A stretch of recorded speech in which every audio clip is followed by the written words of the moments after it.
যাই আসে পৌঁছে দিতেন, যাই আসে পৌঁছে দিতেন। কিন্তু হঠাৎ করে ওহী আসার ধারাবাহিকতা হুট করে বন্ধ হয়ে গেল, ওহী আর আসে না। ফলে রাসূল সাল্লাল্লাহু আলাইহি ওয়াসাল্লাম নতুন কোন কোরআনের আয়াত মক্কাবাসীদেরকে শোনাতে পারে। মক্কাবাসীরাও এসে রাসূল সাল্লাল্লাহু আলাইহি ওয়াসাল্লামকে খোঁচায়, বলে কি মুহাম্মদ কিছু বলো না, যে নতুন কিছু শোনাও না, যে এতদিন তো অনেক পটপট করছো, অনেক কথা শোনাইছো, কই তোমার সেই কথা? রাসূল সাল্লাল্লাহু আলাইহি ওয়াসাল্লাম বলতে পারেন না। কেমনে বলবে? উনি কি মন গড়া কিছু বলে? ওমা ইয়ানতিকু আনিল হাওয়া ইন হুয়া ইল্লা ওয়াহয়ুই ইউহা। মন গড়া তিনি কিছু বলেন না, মন মস্তিষ্ক প্রসূত কোনো কথা তিনি জাতির কাছে পেশ করেন না। তিনি তাই বলেন যা তাকে নির্দেশ দেয়া হয়, আর নির্দেশটা দেয় কে? সবাই বলতে লাগলো, মুহাম্মদ তোমার নতুন কথাবার্তা কই? রাসূল সাল্লাল্লাহু আলাইহি ওয়াসাল্লাম চুপচাপ, কিপ সাইলেন্ট। কাফিররা বলতে শুরু করলো, ইন্না মুহাম্মাদান খালাহু রাব্বুহু, মুহাম্মাদের রব মুহাম্মদ রে ভুলে গিয়েছে, মুহাম্মাদের রব মুহাম্মদ রে বর্জন করেছে। তাই তো নতুন কিছু আসে না। মুহাম্মদ তোমার দিন শেষ, তোমার কাছে আর আসবে না ওহী। রাসূল সাল্লাল্লাহু আলাইহি ওয়াসাল্লাম খুব টেনশন শুরু করে দিলেন। আবু লাহাবের স্ত্রী উম্মে জামিল বলতে শুরু করলো, ইন্না শাইতানাকা কাদ তারাকাক, হে মুহাম্মদ তোমার শয়তান তোমারে তরক করছে। নাউজুবিল্লাহ পড়েন। শয়তান দ্বারা উম্মে জামিল সাইয়েদনা জিবরাইল আলাইহিস সালামকে বুঝিয়েছেন। তিনি বুঝিয়েছেন যে মুহাম্মদ, জিবরাইল তোমার কাছে আসে না, শেষ, তোমার দিন শেষ, তোমার খেলা শেষ, আর আসবে না। রাসূল সাল্লাল্লাহু আলাইহি ওয়াসাল্লাম নিজেও ভয় পেয়ে গেলেন। ঘটনা কি? আমার কোনো ভুল হচ্ছে না তো? আমি কোনো অন্যায় করে ফেললাম না তো? আল্লাহ আমার উপর নাখোশ হলেন না তো? আমরাও মাঝে মাঝে এরকম ফ্রাস্ট্রেশনে ভুগি না? কি রে, আল্লাহ বোধহয় আমারে পছন্দ করে না, এত দোয়া করি, আল্লাহ মনে হয় আমার দোয়া কবুল করে না, আল্লাহ মনে হয় আমারে চায় না, আল্লাহ মনে হয় আমারে ভালোবাসে না। তা না হলে আমার দোয়া কবুল হয় না কেন? আমি এত দুঃখী কেন?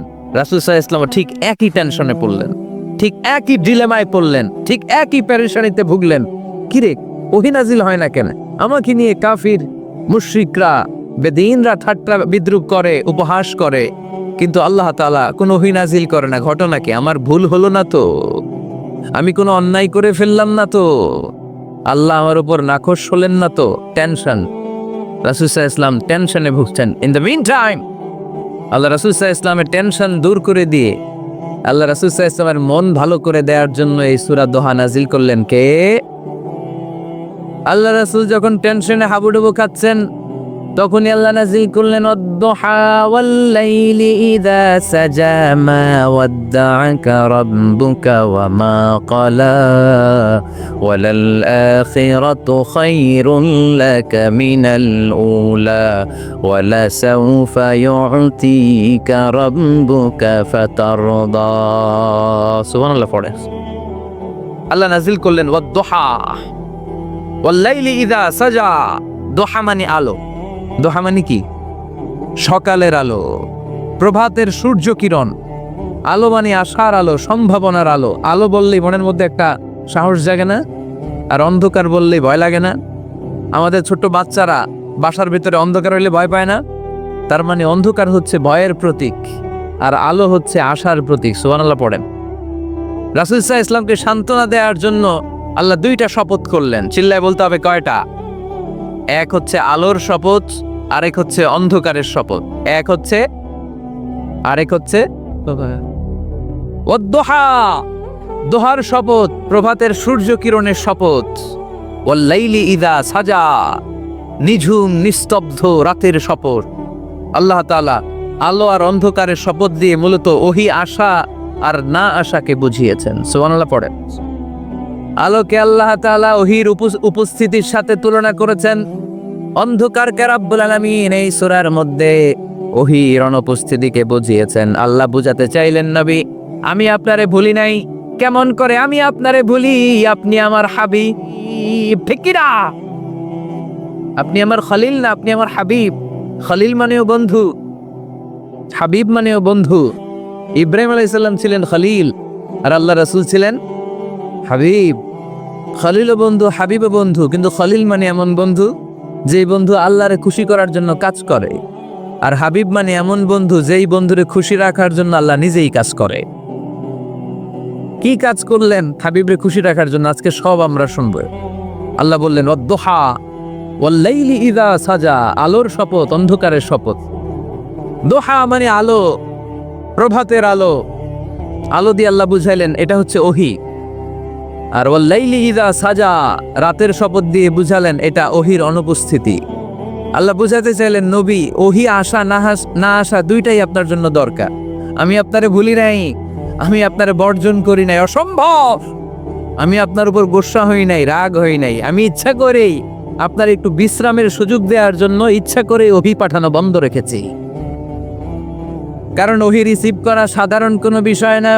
আল্লাহ বলেন ইন্না সানুলকি আলাইকা কওলান সাকিলা।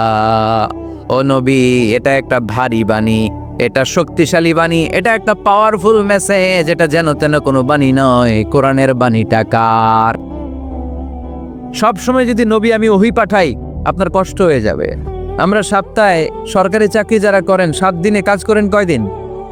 হ্যাঁ, 5 দিন। ছুটি কয়দিন? তো পুরা সপ্তাহ 7 দিনে যদি কাজ থাকতো করতে পারতেন? কথা বলেন। আবার 7 দিনে যদি ছুটি থাকতো ভাল লাগতো?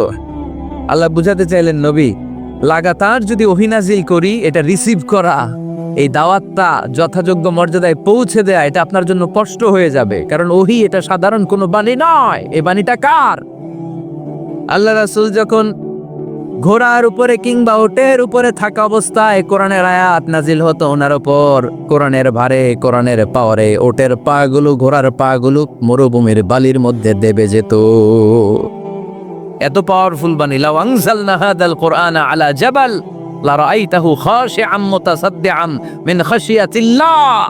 হে নবী, কোরআনকে আপনার কাছে না পাঠিয়ে পাহাড়ে নাজিল করলে, মাউন্ট এভারেস্টে নাজিল করলে, তুর পাহাড়ে নাজিল করলে, আল্পস পর্বতমালায় নাজিল করলে, আলাস্কা মাউন্টেন রেঞ্জ এটার উপর নাজিল করলে, এই ময়মনসিংহের গারো পাহাড়ের উপর নাজিল করলে, মুহূর্তে এই পাহাড়গুলো ভেঙে চুড়ে চুরমার হয়ে খান খান হয়ে যেত। তার মানে এই বাণীটা কি হালকা না শক্ত? ওটের উপর থাকা অবস্থায় যখন কোরআন নাজিল হতো, ওটের পা দেবে যেত। ঘোড়ার উপর থাকা অবস্থায় কোরআন নাজিল হলে ঘোড়া বসে যেত। শীতের রাতে কোরআন নাজিল হলে আম্মাজান আয়েশা বলেন আমরা কম্বল গায়ে দিয়ে কাঁপতাম। ওয়া ইন্না জাবিনাহু লা ইয়াতাফাসসাদু আরাকান, রাসূল সাল্লাল্লাহু আলাইহি ওয়াসাল্লামের দাড়ি আর থুতনি বেয়ে ঝরঝর করে ঘাম ঝরতো। এক সাহাবীর মাথার মধ্যে পা রেখে বিশ্বনবী শুয়ে আছেন। ঘণ্টাখানিক শুয়ে থাকলেন। সাহাবী বলে আমার ব্যথা লাগে না। বিশ্বনবী শুয়ে আছেন, হঠাৎ করে বিশ্বনবী ঘুম থেকে জাগলেন, কিন্তু এই সাহাবীর রানের উপর থেকে মাথা তোলেন নাই।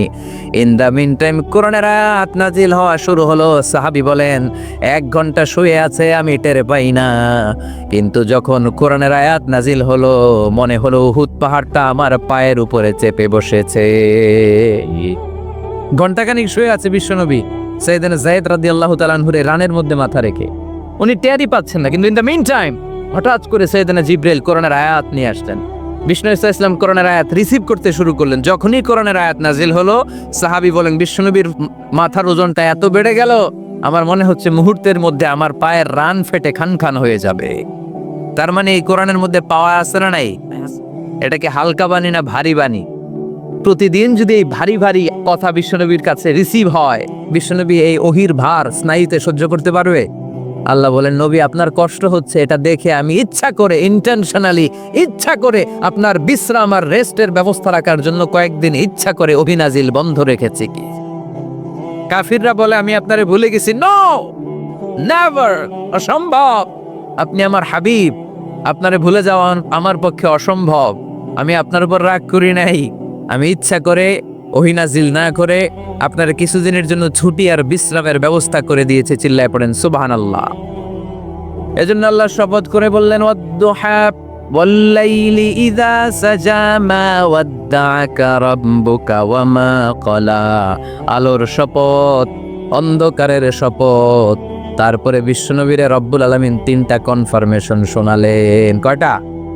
প্রথমে 2টা ওথ, মানে 2টা শপথ, তারপরে 3টা কনফার্মেশন, তারপরে 3টা রিমাইন্ডার, এন্ড ফাইনালি 3টা ওয়ার্ক প্ল্যান, মানে কর্মসূচি। বাংলায় বললে প্রথমে আল্লাহ 2টা শপথ করেছেন, তারপরে 2টা কনফার্মেশন করেছেন, মানে আমি আপনাকে কনফার্ম করলাম যে এগুলো আমি আপনাকে দেব।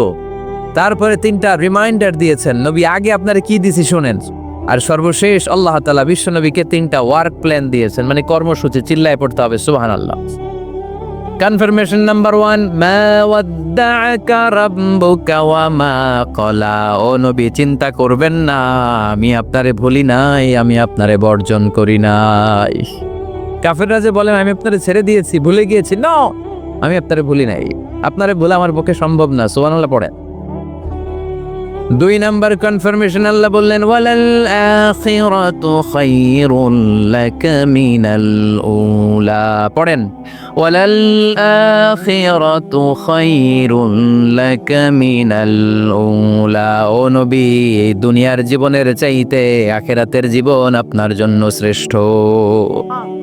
কিন্তু আমরা দুনিয়ার পিছনে পড়ে থাকি। আল্লাহ বললেন ওয়ালাল আখিরাতু, অবশ্যই আখিরাত, খায়রুল লাকা, আপনার জন্য উত্তম, মিনাল উলা, এই দুনিয়ার চেয়ে, and verily indeed the hereafter is far better for you than this dunya.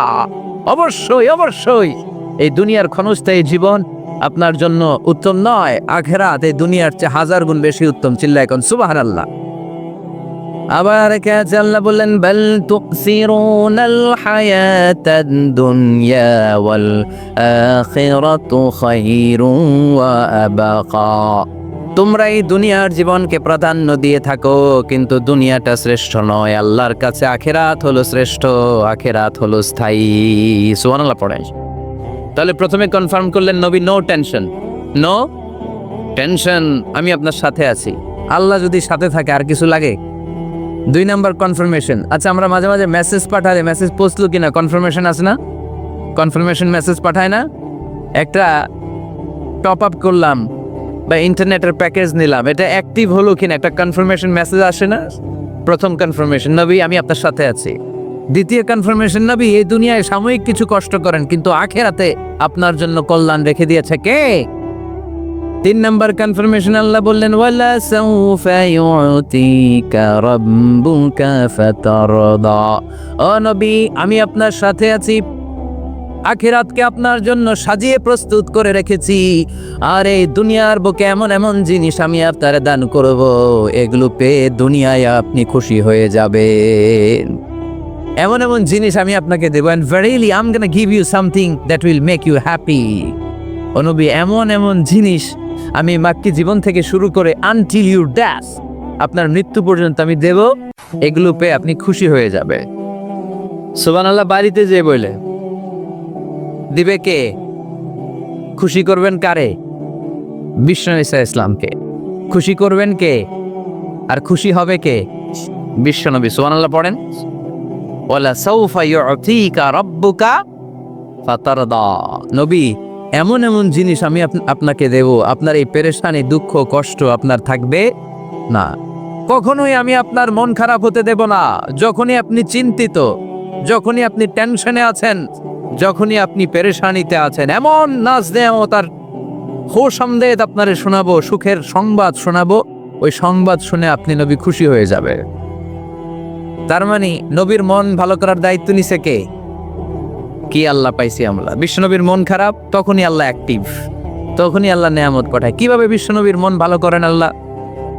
মক্কাতে বিশ্বনবী যখন দাওয়াতি কাজ শুরু করলেন, বিশ্বনবী দেখলেন মক্কায় 2টা লোক আছে। এই 2 লোকের এক লোক যদি আমার ইসলামের ছায়ার তলে না আসে, তাহলে মক্কায় ইসলামের দাওয়াতকে বেগবান করা আমার জন্য কঠিন হয়ে যাবে।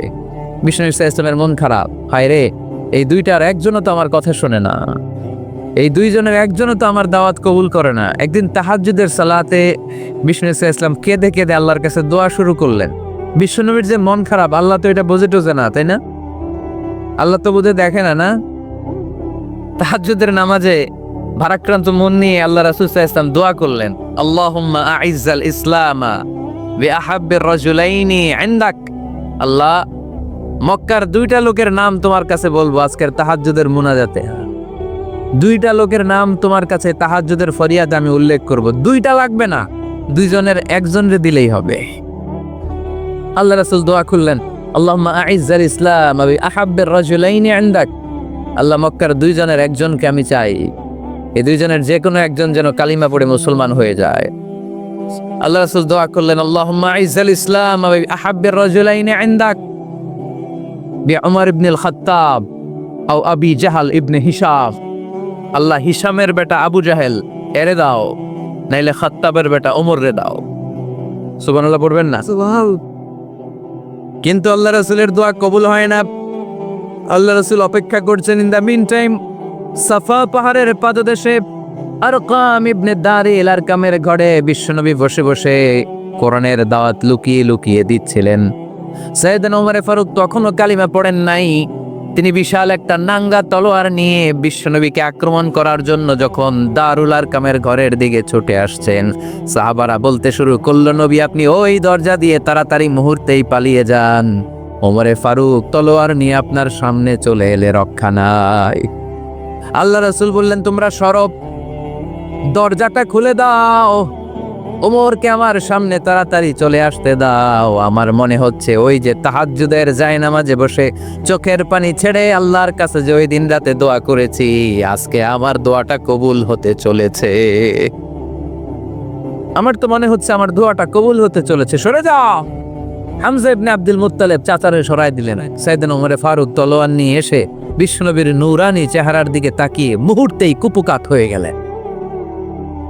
তলোয়ারটা বিশ্বনবীর সামনে রেখে দিয়ে বললেন, আশহাদু আল্লা ইলাহা ইল্লাল্লাহ ওয়া আশহাদু আন্না মুহাম্মাদান আবদুহু ওয়া রাসূলুহু। আমি সাক্ষ্য দিলাম আল্লাহ ছাড়া কোনো ইলাহ নাই, আপনি মুহাম্মদ আল্লাহর রাসূল। বিশ্বনবীর মন খুশি হয়ে গেল। ওয়ালা সাউফা ইউতিকা রাব্বুকা ফাতারদা। নবী হে, অচিরে এমন এমন জিনিস আমি আপনারে দেব, আপনি পাবেন আর খুশি হবেন, পাবেন আর খুশি হবেন। আপনার মন খারাপ, আমি আল্লাহ নিজ দায়িত্বে মন ভালো করে দেব। পড়েন সুবহানাল্লাহ। সাইয়েদনা ওমর ফারুক মুসলমান হয়ে গেলেন। এবার আবু জাহেল, উতবা, শাইবা, ওয়ালিদ ইবনে মুগীরা এদের টনক নড়ে উঠল। কারণ ওমর ফারুকের মতো শক্তিশালী লোক মক্কায় দ্বিতীয়টা ছিল। উনি বললেন, ইয়া রাসূলুল্লাহ, আপনি কি সত্য নবী না? আল্লাহ রাসূল বললেন, হ্যাঁ সত্য নবী। এই কোরআন কি সত্য না? সত্য। ইসলাম কি সত্য ধর্ম নয়? এটাও সত্য। ওমর ফারুক বললেন, ফা ফিমাল ইখতিফা, তাহলে লুকায় লুকায় কেন? তাহলে সাফা পাহাড়ের পাদদেশে আরকাম ইবনে আবিল আরকামের ঘরের ভেতরে অন্ধকার কূপে দাঁড়িয়ে কোরআনের তেলাওয়াত কে? ময়দানে নেমে পড়েন, আমি ওমর আছি, দেখি কে কি করবে। রাসূল সাল্লাল্লাহু আলাইহি ওয়াসাল্লাম বললেন, না, এটা মাক্কি জীবন, ধীরে সুস্থে দাওয়াতি কাজ করো, ওমর ফারুকও ছাড়বে না। বললেন, ইয়া রাসূলুল্লাহ, একটা মিছিলের অনুমতি দেন। আল্লাহ রাসূল বললেন, যাও মিছিল দাও। ওমর ফারুক 2টা লাইন করলেন, মোট খুঁজে পেলেন 11 জন। সুবহানাল্লাহ পড়েন। এক লাইনের নেতা বানালেন আল্লাহ রাসূল সাল্লাল্লাহু আলাইহি ওয়াসাল্লামের খুদ চাচা হামজা ইবনে আব্দুল মুত্তালিবকে। আর আরেক লাইনে উনি দাঁড়ালেন 6 জন 6 জন 12 জন, উনি সহ 12 জন, 12 জনের মিছিল। সুবহানাল্লাহ পড়বেন না? তো মিছিলের সামনে দাঁড়িয়ে উনি একটা ছোট্ট এক বাক্যের ভাষণ দিলেন। উনি বললেন, মান আরাদা আন তাসকুলা উম্মু ইয়াতামা ওয়ালাদু তারমিলা যাওজাতুহু ফালিয়াসুদ্দানি। এই মক্কার নেতা খেতারা, কে আছো? কে চাও মায়ের বুককে খালি করতে? কে চাও সন্তানগুলোর ইয়াতিম বানাতে? কে চাও তোমার স্ত্রীকে বিধবা বানাতে? সামনে আসো, পারলে আমি ওমর রে ঠেকাও। ওমর ফারুক দাঁড়ালেন, দাঁড়িয়ে তাকবীর শুরু করলেন, আল্লাহু আকবার, আল্লাহু আকবার, আল্লাহু আকবার। এক একটা স্লোগানে মক্কার মরু জমিন সেদিন থার থার করে কেঁপেছে। ইতিহাস সাক্ষী, আবু জাহেল, উতবা, শাইবা এই আল্লাহু আকবার স্লোগান আর শুনে নাই। হঠাৎ ভাবলো, ঘটনা কি? কার এত সাহস আমার নির্বাচনী এলাকায় আল্লাহু আকবার নামে স্লোগান দেয়? নেমে আসলো, ঘর থেকে বাইরে আইসা দেখে মিছিলের সামনে কে? ওমর রে দেখে দিছে একদম। শুধু কাফেররাই সাইয়েদনা ওমর ফারুককে দেখে দৌড়াতো না, মুনাফিকরাও ওমর ফারুককে দেখে দৌড় মারতো। ইভেন ইবলিস শয়তান ওমর ফারুককে দেখলে দৌড় মারতো। সুবহানাল্লাহ পড়তে পারলেন না?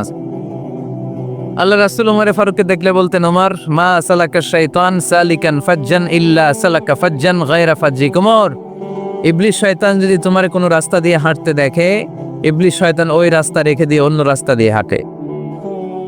ওমর ফারুক আল্লাহর গিলাফ যে স্পর্শ করলেন আর মিছিল থামালেন, ওরকম ওমর আমাদের দরকার আছে না নাই?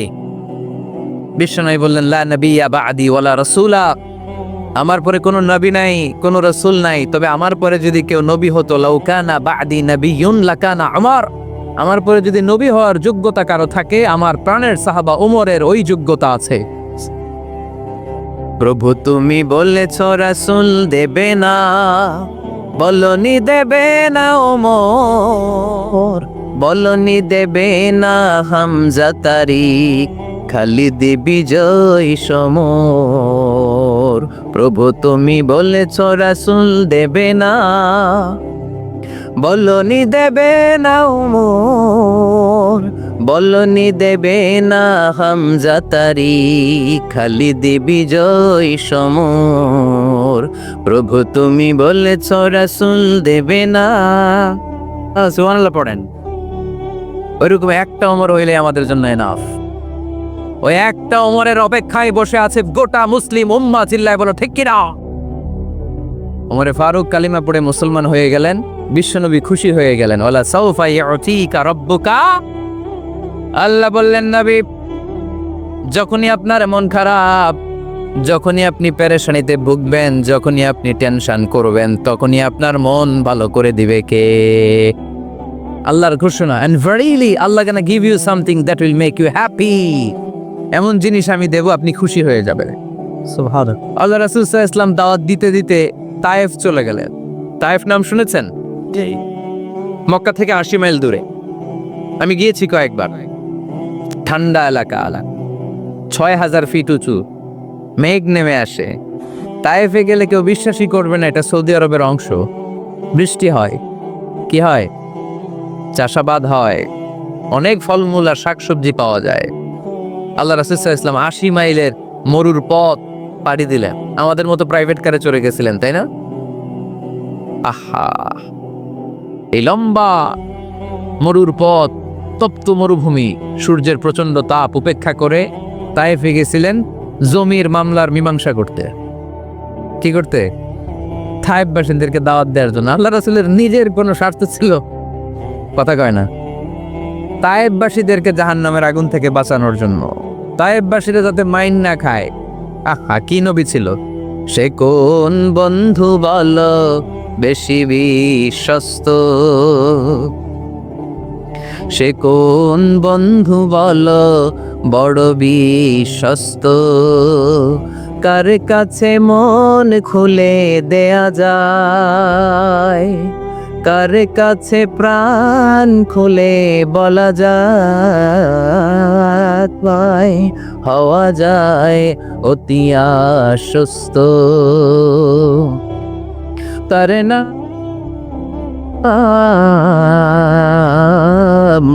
আহমদ বড় বিশ্বস্ত। সুবহানাল্লাহ পড়ে। কি দিল দরিয়া নবী ছিলেন, রাহমাতাল লিল আলামিন। I have sent you as a mercy for the entire universe। নবী হে, আমি আপনাকে গোটা বিশ্বের জন্য রহমত করে প্রেরণ করেছি। কোন সুবহানাল্লাহ। রহমতের নবী, দয়ার নবী, দাওয়াত দেওয়ার জন্য 80 মাইলের লম্বা মরুর পথ পাড়ি দিয়ে তায়েফের ময়দানে যখন ছুটে যায়, তায়েফের ছেলেরা বিশ্বনবীর দাওয়াত তো কবুল করেই নাই, বরং বিশ্বনবীর অপমান করেছে, বিশ্বনবীকে লাঞ্ছিত করেছে, বিশ্বনবীর সাথে মারপিট করেছে, বিশ্বনবীর গায়ে পাথর মেরেছে। এই সুশ্রী দেহটা বেয়ে বেয়ে ঝরে ঝরে বিশ্বনবীর গা থেকে টপ টপ করে তায়েফের জমিনে তাজা লাল খুন ঝরেছে। গিয়েছে তায়েফবাসীদের বাঁচানোর জন্য, নিজের কোনো স্বার্থ নাই। তায়েফবাসীরা যেন জাহান্নামের আগুনে না জ্বলে, কিন্তু তায়েফবাসীরা বিশ্বনবীর আঘাত করেছে। তিনটা জায়গায় আমি দেখে এসেছি, জায়গাগুলা তিনটা জায়গায় বিশ্বনবীকে আহত করা হয়েছে।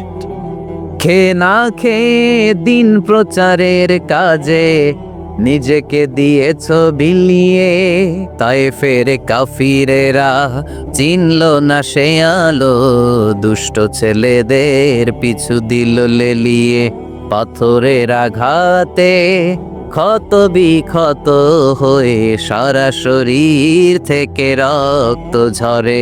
হে রাসূল তোমাকে ভুলি আমি কেমন করে, হে রাসূল তোমাকে ভুলি আমি কেমন করে, হাজার ব্যথা বেদনার পরে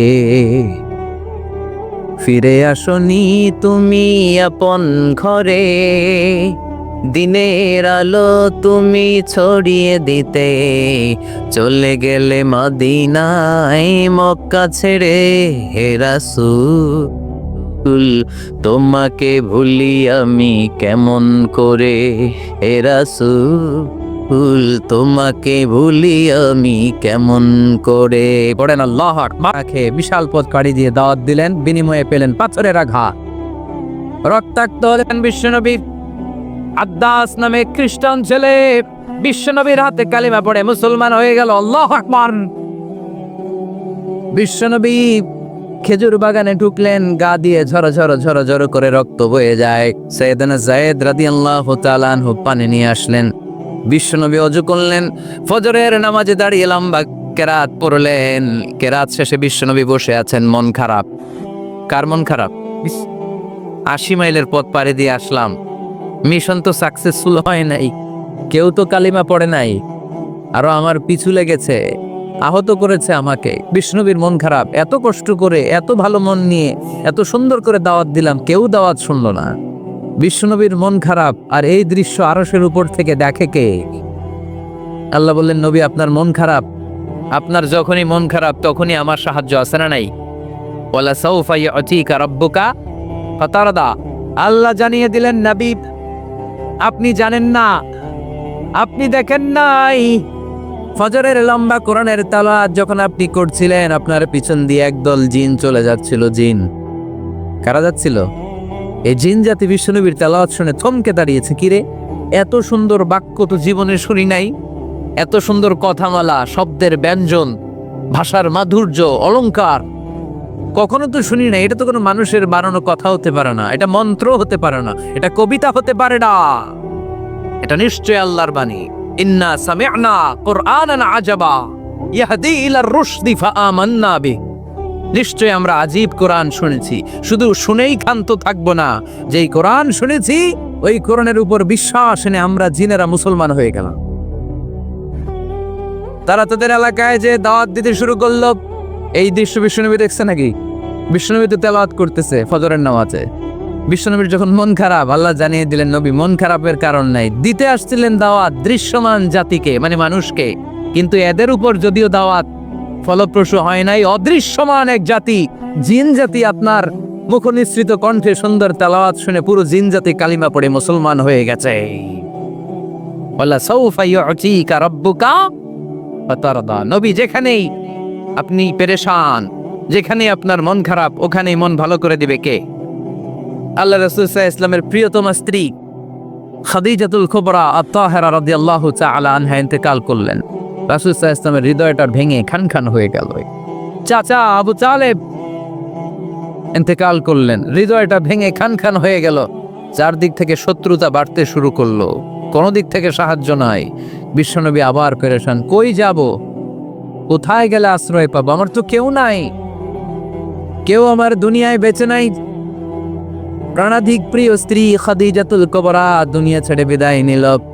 যেই চাচা আমার শেল্টার দিয়ে রাখতো কাফেরদের হাত থেকে, চাচাও চলে গেল। এখন আমি কই যাব? আল্লাহ বললেন, কই যাবেন? জায়গা পান না, আমার আরশে চলে আসেন, আমার আরশে চলে আসেন। সুবহানাল্লাযী আসরা বিআবদিহি লাইলাম মিনাল মাসজিদিল হারামি ইলাল মাসজিদিল আকসা। সুবহানাল্লাহ পড়েন, সুবহান। সাইয়েদনা জিব্রাইলকে দিয়ে আল্লাহ সারপ্রাইজ দিলেন তার নবীকে। কি দিলেন? সারপ্রাইজ শব্দটার সাথে পরিচিত না আমরা? হঠাৎ করে কাউকে এমন কিছু দেখালাম বা দিলাম সে কল্পনাও করে নাই। সাইয়েদনা জিব্রাইল মারফত আল্লাহ তাআলা তার প্রিয় হাবিবকে সারপ্রাইজ দিলেন। তিনি তার চাচাতো বোনের ঘরে শুয়েছিলেন, হঠাৎ করে সাইয়েদনা জিব্রাইল ঘরের ছাদকে উঠিয়ে ফেললেন, বিশ্বনবীকে সাঁ করে নিয়ে হাতিমে শুইয়ে দিলেন, গলার এখান থেকে নাভি পর্যন্ত ছিঁড়ে ফেললেন। এটাকে বলে ওপেন হার্ট সার্জারি। শাক্কে সাদার, সিনা চাক করলেন। আল্লাহ রাসূলের হৃদয় বের করে জামজামের পানি দিয়ে ধৌত করলেন।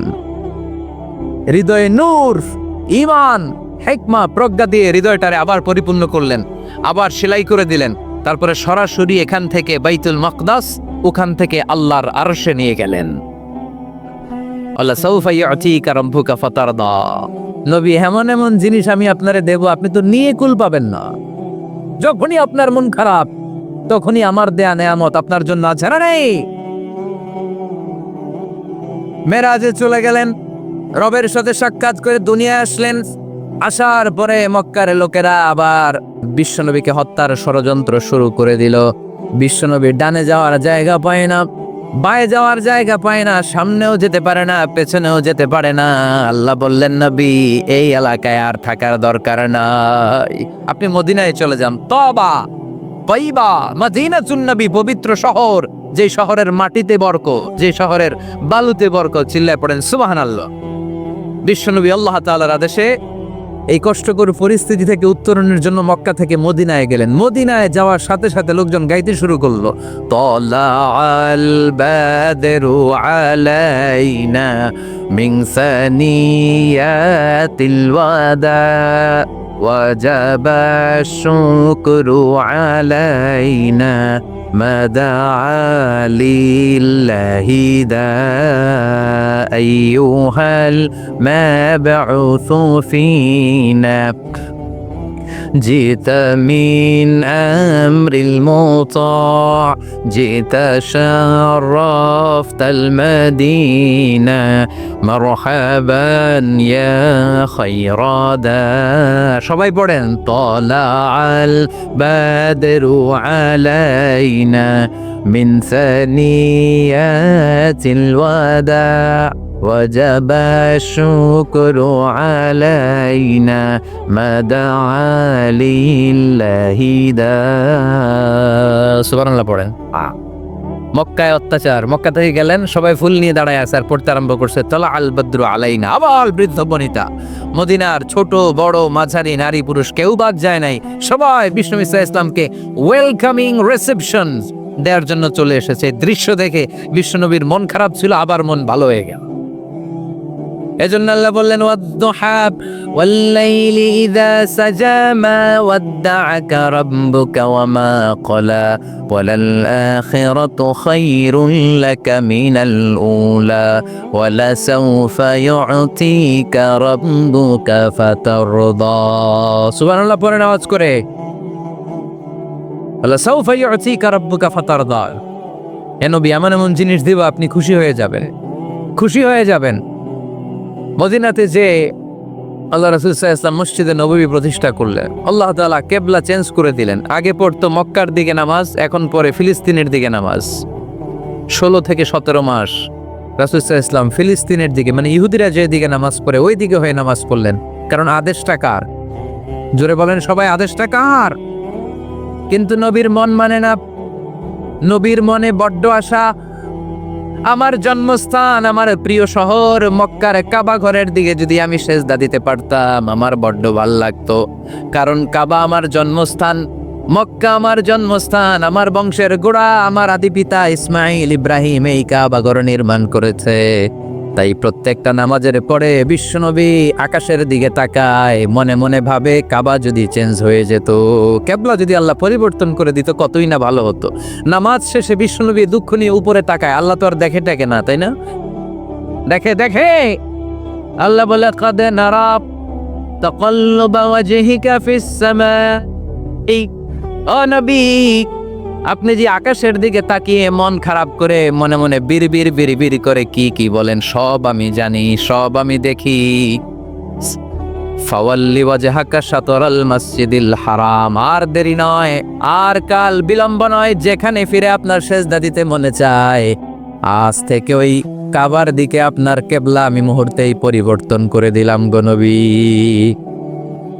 নবীর যেটা মন চাইতেছে আল্লাহ ওইটাই দিতেছে। সুবহানাল্লাহ পড়েন। এজন্যই বলেছি, খালিল মানে এমন বন্ধু যেই বন্ধু আল্লাহরে খুশি করার জন্য কাজ করে, আর হাবিব মানে এমন বন্ধু যেই বন্ধুরে খুশি করার জন্য আল্লাহ নিজেই কাজ করে। কোন সুবহানাল্লাহ। ফাওয়াল্লি ওয়াজহাকা শাতরাল মসজিদিল হারাম। মসজিদে হারামের দিকে মুখ ঘুরান নবী, মুখ ঘুরান। আপনার দুঃখ আমার সহ্য হয় না, যেদিকে আপনার নামাজ পড়তে মনে চায় ওই কাবার দিকেই পড়েন। চিল্লায় কোন সুবহানাল্লাহ। এভাবে যত জায়গায় নবী চিন্তিত, নবীর চিন্তা দূর করে দিছে কে? আল্লাহ রাসূল এই কোরআন থেকে জানতে পারলেন আগের নবীরা হায়াত পেয়েছে 1000 বছর, 2000 বছর। আগের নবীর উম্মতেরা হায়াত পেয়েছে 800 বছর, 1200 বছর। আমাদের নবী পৃথিবীতে বেঁচে ছিলেন কয় বছরের? সবাই বলেন। এবং সুনানে তিরমিজির হাদিস, আল্লাহ রাসূল সাল্লাল্লাহু আলাইহি ওয়াসাল্লাম বলেছেন, আমারু উম্মতি মা বাইনা আস-সিত্তিন ইলা 70। আমার উম্মতের গড় বয়স হবে 60 থেকে 70। ওয়া আকাল্লুহুম মা ইয়াজুজু যালিক, এর চেয়ে বেশি হায়াত পাবে হাতে গোনা অল্প কয়েকজন। বেশিরভাগই 60-70 এর মধ্যে মরে শেষ, ঠিক কিনা? এখন আমাদের সমাজের কি অবস্থা? এটাই তো। আপনাদের টাঙ্গাইলের কি অবস্থা? কত কত বাঁচে? 100 বয়স হয়েছে এরকম কে কে আছেন দেখি? টাঙ্গাইল ওই যে একজন হাত তুলছে, যুবক হাত তুলছে, মানে বুঝাইতে চাইছে হুজুর দোয়া করেন 100 বছর বাঁচতে চাই। আচ্ছা 80 বছর কার আছে দেখি? 80 পাওয়া যাবে বোধহয়, দুই একটা আছে কয়েকজন মাছ এবং মাছ। ওই যে মাশাআল্লাহ মাশাআল্লাহ মাশাআল্লাহ, এই চাচারা আছে, আল্লাহ কবুল করুক, আল্লাহ আরো হায়াত বাড়ায় দেখ। 50 আছেন কে কে দেখি? 50 অনেক অনেক, হাত নামান হাত নামান, অনেক হায়াত পেয়েছেন আপনারা, আল্লাহ আরো হায়াত দেখ, আরো হায়াত দাস করুক পরি, আমিন। আমার উম্মতি মা বাইনা 60 ইলা 70, আমার উম্মতের গড় বয়স হবে 60 থেকে 70। এই কথা শোনার পরে বিশ্বনবী আবার কাঁদতে শুরু করলেন, কারণ বিশ্বনবীর টেনশন হচ্ছে আগের উম্মতের হায়াত পাইছে বেশি, ইবাদত করছেও, আমার উম্মত হায়াত পাইছে কম, ইবাদতের সুযোগও। হায় রে, আমার উম্মতের কি হবে? আমার উম্মতের কি হবে? এই নবী তো এমন নবী, সব নবীকে আল্লাহ একটা দোয়া করার সুযোগ দিয়েছিলেন, যে দোয়াটা করা মাত্রই কবুল। এটাকে আরবিতে বলে দাওয়া মুস্তাজাবা, লিকুল্লি নবিয়িন দাওয়া মুস্তাজাবা। সব নবীকে আল্লাহ একটা করে দোয়া করার সুযোগ দিয়েছে, আর এই দোয়াটা করা মাত্রই কবুল। আর সব নবীরা দুনিয়াতেই ওই দোয়া করে ফেলেছে। আল্লাহ রাসূল সাল্লাল্লাহু আলাইহি ওয়াসাল্লাম বলেছেন, ওয়া ইন্নী আখতাবিউ দাওয়াতি শাফাআতান লি উম্মতি ইয়াউমাল কিয়ামা। ওই দোয়াটা আমি দুনিয়ায় করি নাই, ওই দোয়াটা আমি তোমাদের জন্য কিয়ামতের ময়দানে যেতে তোমাদেরকে সুপারিশ করে জান্নাতে ঢুকাতে পারি, ওই জন্য রেখে দিয়েছি। আহা, কত কষ্টে বিষ্ণু ঈসা ইসলাম ছিলেন, খাবার ছিল না, পেটে পাথর বেঁধেছেন। যদি বলতেন আল্লাহ ওই দোয়াটা করলাম, আপনি খাবার দেন, জান্নাতের খাবার পাঠাই দিত কে? উহুদের ময়দানে দাঁত ভেঙেছেন, রক্ত ঝরেছে, যদি দোয়াটা করতেন মুহূর্তে বিজয় দিত কে? কোন পরিস্থিতিতে ওই দোয়াটা বিশ্বনবী করছেন? রেখে দিয়েছে। দেখেন, অন্য নবীর সাথে আমার নবীর অ্যাটিটিউডে পার্থক্য। অন্য নবীরাও চাইলে রাখতে পারতো এদের উম্মতের জন্য, না, বিপদের দিনে ওটা কাজে লাগাই ফেলছে। প্রত্যেক নবী একটা করে দোয়া করার সুযোগ পেয়েছিল, যে দোয়াটা করা মাত্রই কবুল। সব নবীরা দুনিয়াতেই শেষ, একমাত্র শুধুমাত্র কেবলমাত্র আমার আর আপনার নবী ছাড়া রেখে দিয়েছেন তিনি, রেখে দিয়েছেন ওই দোয়া আমাদের জন্য, আমার জন্য, আপনার জন্য, আমাদেরকে বাঁচানোর জন্য ওই দোয়া রেখে দিয়েছে। চিল্লায় বলেন ঠিক কিনা? রেখে দিয়েছেন। কাঁদতে লাগলেন, আল্লাহ আগের উম্মতেরা হায়াত পেয়েছে 1000 বছর, ইবাদত করেছে বেশি, আমার উম্মতেরা 60 আর 70-এর মাঝখানে মরলে এদের নসিবে কি হবে? আমার উম্মতের তো ইবাদতের সংখ্যা কম। আবার কান্না শুরু করলেন, মন খারাপ, আল্লাহ দেখে। নবীর যে মন খারাপ আল্লাহ দেখে। আল্লাহ নাজিল করলেন, ইন্না আনজালনাহু ফি লাইলাতিল কদরি ওয়া মা আদরাকা মা লাইলাতুল কদর লাইলাতুল কদরি খায়রুম মিন আলফি শাহর। সুবহানাল্লাহ পড়েন।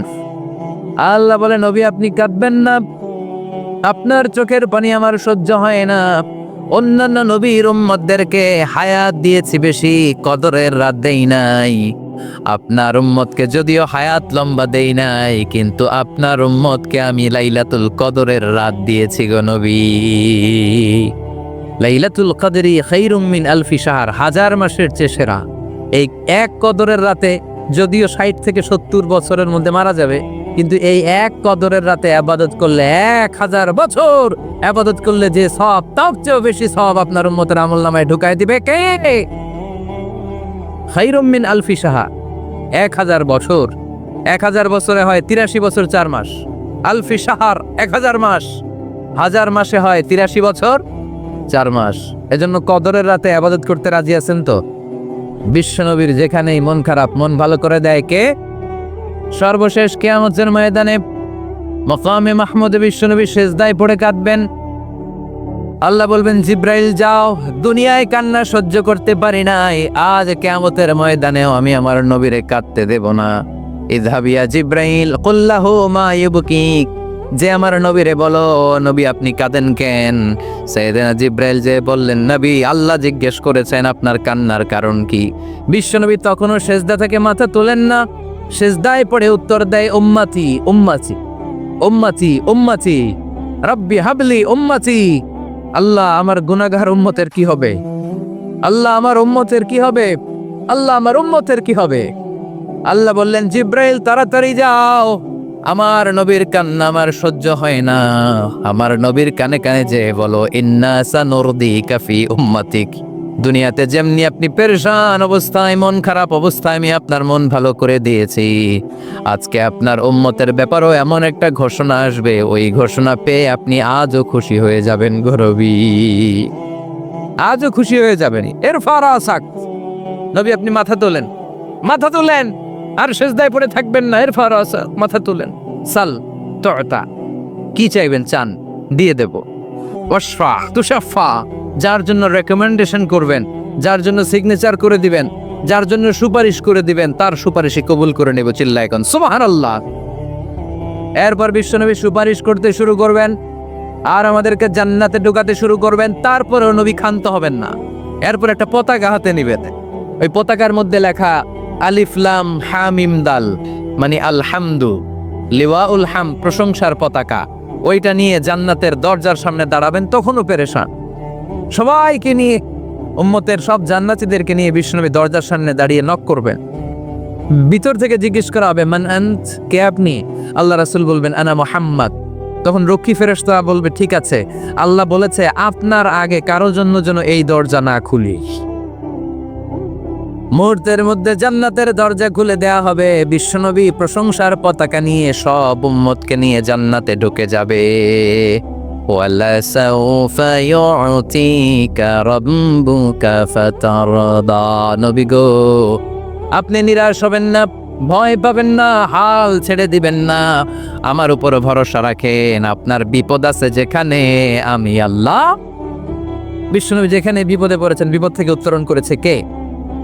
এরপরে বিশ্বনবীর আল্লাহ স্মরণ করায় দিচ্ছেন, নবী আলাম ইয়াজিদিকা ইয়াতীমান ফাআওয়া ওয়া ওয়াজাদাকা দাল্লান ফাহাদা। সুবহানাল্লাহ পড়া। তার মানে শপথ, রাতের শপথ, দিনের শপথ শেষ, কনফার্মেশন শেষ, এবার রিমাইন্ডার, স্মরণ করায় দিচ্ছে, নবী গো, আলাম ইয়াজিদকা ইয়াতীমান ফাআওয়া, আমি কি আপনার ইয়াতীম পাই নাই? আল্লাহ রাসূল সাল্লাল্লাহু আলাইহি ওয়াসাল্লাম যে ইয়াতীম ছিল জানেন? দুনিয়ায় আসার আগেই বাবা হারিয়েছেন, 6 বছর বয়সে মা হারিয়েছেন, মা ইন্তেকালের পরে দাদা আব্দুল মুত্তালিবের কাছে মানুষ হয়েছেন মাত্র 2 বছর। আল্লাহ রাসূলের বয়স যখন 8, দাদাকেও হারিয়েছেন। তারপরে চাচার কাছে ইয়াতীম নবী মানুষ হয়েছেন। আল্লাহ বললেন, নবী টেনশন কিসের? ওই যে আপনি ছোট্টবেলায় ইয়াতীম ছিলেন, আমি নিজে আপনার চাচার মাধ্যমে আপনার লালন পালনের ব্যবস্থা করে দিয়েছি। সুবহানাল্লাহ। আলাম ইয়াজিদিকা ইয়াতীমান ফাআওয়া, আপনি ইয়াতীম ছিলেন, আমি আপনার লালন পালনের ব্যবস্থা করলাম। ওয়া ওয়াজাদাকা দাল্লান ফাহাদা, আপনি পথ খুঁজছিলেন, আমি পথ দেখিয়েছি। আপনি ছিলেন দল্লান।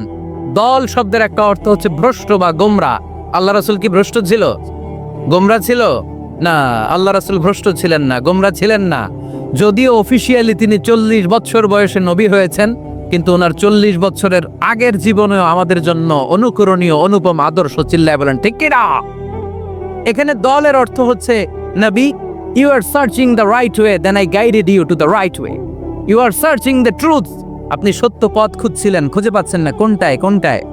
আপনি পথ হারা পথিকের মতো খুঁজছিলেন। অনেক সময় হয় না কি রে, টাঙ্গাইল যাব, রাস্তা কি এইটা না ওইটা? মাঝে মাঝে আমরা দোদুল্যমান থাকি, আছে না নাই? আল্লাহ বললেন, নবী আপনি সত্য খুঁজছিলেন, সত্য কি এদিকে না ওদিকে? আমি বললাম, নবী ওই দিকে নয়, আপনি এই দিকে যান। এভাবে আমি আপনার পথ দেখিয়েছি। চিল্লায় এখন সুবহানাল্লাহ। আমরা যখন পথ ভুলে যাই, পথ দেখায় কে? জোরে বলতে হবে কে?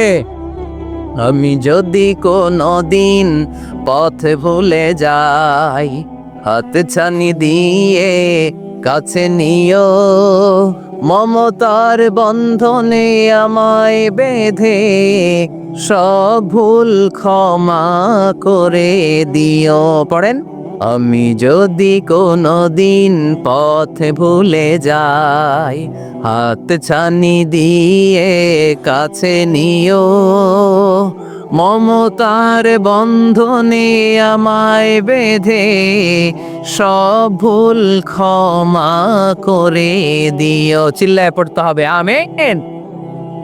এটা কিন্তু একটা দোয়া, যদি আল্লাহ পথ ভুলে যায় পথ দেখায় দিও। প্রতিদিনই কিন্তু এই দোয়াটা পড়ি সূরা ফাতিহায়, ইহদিনাস সিরাতাল, সবাই বলেন ইহদিনাস সিরাতাল, ও আল্লাহ show us the right path, show us the correct path, show us the straight path। আল্লাহ সোজা রাস্তা দেখান, যে রাস্তা শুরু হয়েছে দুনিয়ায় ঢুকে গিয়েছে জান্নাতে। ও ওয়াজাদাকা দাল্লান, আপনি পথ খুঁজছিলেন, আমি আপনারে পথ দেখিয়েছি। ওয়া ওয়াজাদাকা আইলান ফাআগনা, আপনি ছিলেন নিঃস্ব, আমি আপনাকে ধনাঢ্য বানিয়েছি। তাফসিরে এসেছে ফাআগনা বিখাদিজা, আমি খাদিজার সাথে বিয়ে পড়াইয়া দিয়ে আপনারে ধনী বানাইয়া দিছি। আল্লাহ রাসূল সাল্লাল্লাহু আলাইহি ওয়াসাল্লাম খাদিজা রাদিয়াল্লাহু তাআলা আনহার ব্যবসায় কাজ করতেন। আল্লাহ রাসূল সাল্লাল্লাহু আলাইহি ওয়াসাল্লামের আমানতদারিতায় মুগ্ধ হয়ে আম্মাজান খাদিজা বিয়ের প্রস্তাব পাঠালেন।